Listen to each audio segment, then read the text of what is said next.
Hola, buenos dias. So, ito yung second day namin dito sa Soto Grande. So, ito lang napansin ko dito sa pader. May mga ganito. O sa bakod ng bahay. May mga ganito guys. Para siyang makopa. So, hindi ko alam kung alam nyo yung bunga ng makopa. Pero, tingin ko hindi naman siya makopa. So, ganyan. Natutuwa lang ako. Ang dami ako nakitang mga kaiba dito.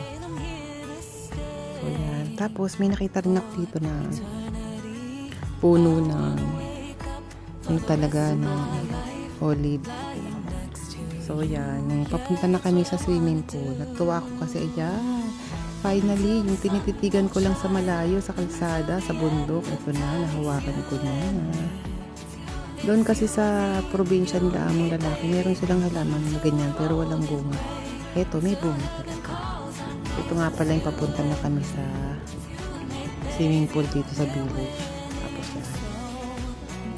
Dito, pabalik na ako ng bahay. May kukuhanin ako dyan. May nakalimutan. Yan, pasyal-pasyal lang. Ganyan yung paligid dito. So, nakakatuwa lang. Dami ko lang nararating ng lugar. Hindi ko inaasahan mararating ko. Ano talaga yung buhay guys. Hindi mo alam kung ano yung mga surprise ang darating. Naman yung mga pagsupok. So, yan lang tayo. Huwag lang tayong susuko. Hindi natin alam kung ano yung mga darating pa. So, mabuti man yan o hindi. Maganda, ready tayo. So, yan, aura-aura dyan. Aura-aurahan ako. Pinapaligo ko sa beach. Iyapa.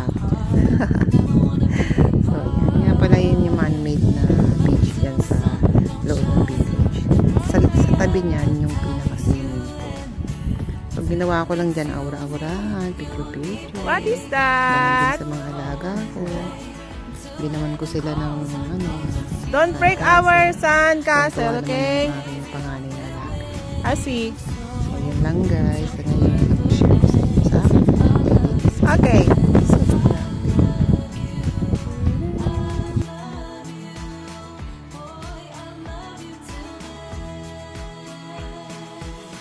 Until the sun don't shine, until the end of 360 degree nung lugar kung saan kami ang you and me. vacation.